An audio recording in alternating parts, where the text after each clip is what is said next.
In a jungle, there lived a jackal by the name of Chandravan. One day he was very hungry, so he went into the city to find food. Hello and welcome to my channel. I'm reading the tales of Panchatantra written by Vishnu Sharma, and today I start reading the story of the jackal who fell into a vat of indigo dye. There he was surrounded by dogs barking loudly.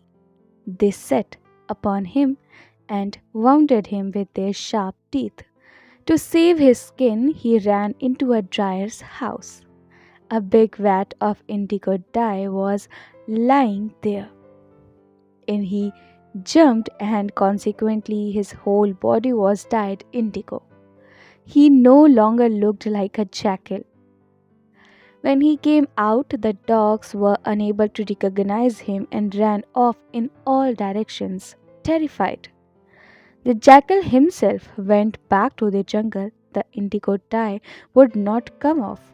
As they say, glue, an idiot, a woman, a crab, a shark, indigo dye, and a drunkard. Once they attach themselves to something, they will never let go. Back in the jungle, when the animals, the lions, tigers, elephants, wolves, and the rest of them saw the indigo colored jackal, they ran away in terror and said to one another, "Let's run away, for we don't know the strength of this animal or what to expect of him. For they say, a man of intelligence who seeks his welfare will never trust anyone whose character, family, and strength he does not know." When the jackal saw the frightened animals, he called them back and said, "Oh, animals, why are you running off in panic? Don't be afraid. Brahma has made me himself with his own hands, and he said, 'The animals have no king, so I have crowned you king with the title Kukudruma.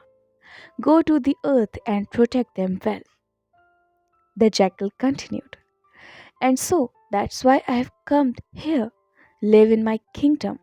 Under my protection, I, Kukudruma, have been crowned king of the three worlds." When all the animals, the lions, tigers, and the rest of them heard this, they surrounded him and said, "Master, we await your commands." Kukudruma assigned specific duties to all the animals, but he said he would have nothing to do with jackals, and they were all chased away. The lion and the tiger used to go out hunting and bring the prey before the jackal. He would then distribute it amongst the other animals. Thus, he discharged his kingly duties. In this way, quite some time elapsed. One day, Kukudruma heard in the distance the howl of a pack of jackals. He was spellbound.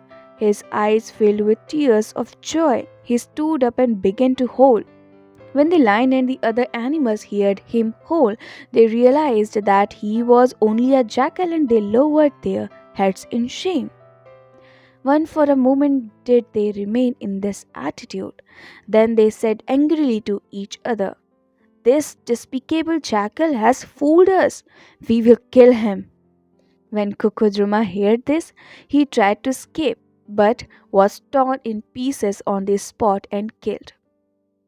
Dhamnak continued, "And so that's why I said, he who seeks his own confidence and engages outsiders in their place shall die like King Kukudruma." When he heard this, Pinglak said, "But what proof do you have in this case that Sanjeevak has evil designs against me?" Damnak said, "Here is the proof. This morning he made a firm resolution in front of me to kill you. Now, tomorrow morning, when he visits you, his eyes will be red, his lips quivering, and he will give you a malicious look. When you see this, do what you think best." Then Dhamnak came to Sanjeevak, bowed and stood humbly before him. When Sanjeevak saw Dhamnak, he said, "Worthy friend, welcome. You have visited me after many days. Are you well? Tell me what your wishes are, and I shall certainly fulfill them." Dhamnak replied, "How can servants be well?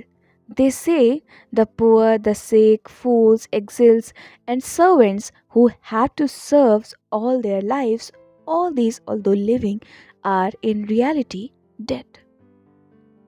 To say that services dogs work is untrue, for even dogs are allowed to wander wherever they please, but servants cannot even leave the house without their master's permission." Sanjeevak said, "Come to the point. What are you trying to say?" Damnak replied, "Friend, it's wrong for a minister to expose his master's secrets, but still I will, in order to save your life. For I know that you trust me implicitly, and it was on my advice that you first came to this place. Now understand this. Pinglak has evil designs against you. Today he said to me in confidence, 'Tomorrow I shall kill Sanjeevak, invite all the animals to a feast and feed them on his flesh.' I said to him, 'Master, it is shameful to betray a friend in order to fill one's own belly.' Immediately he said to me, 'You fool, Sanjeevak is a grass eater and we flesh eaters. We are natural enemies. If we kill him, we are not at fault.' When I understood that Pinglak was resolute, I came to you so that I shall not be guilty of betraying someone who trusts me. That's why I have confided everything in you. Now do whatever you think best." When Sanjeevak heard these words, he was dumbfounded as if struck by a thunderbolt. When he had recovered a little, he sighed deeply and said to himself, "The fool who thinks that a king loves him should be thought of as an ox without horns. It was wrong of me to make friends with Pinglak, for enter into marriage ties and friendship only with those who are socially and financially your equals. And so, even if I try to appease Pinglak, it will be completely pointless. For if a man is angry for some reason, he calms down when the cause is removed. But who can appease a man who decides upon enmity for no reason at all? I now understand that Pinglak has been incited against me by people who are jealous of me. This is why he talks as he does, when it is quite untrue that I have evil designs against him. For when a man has two wives, one cannot tolerate that the other should be preferred, so the servants of the king cannot bear it when the master favors one of them." Dhamnak said, "Friend, you shouldn't be afraid. Even if someone wicked fellow has made the master angry with you, he will nonetheless be pleased by your charming conversation." Sanjeevak said, "My dear friend, that's not true. It is impossible to live amongst wicked people, even insignificant ones, for they say wicked people, although they may be insignificant, are mean minded and live deceptively. One way or another, they will cause you death, just as the jackal and the others did to the camel." Dhamnak asked, "How was that?" And Sanjeevak told.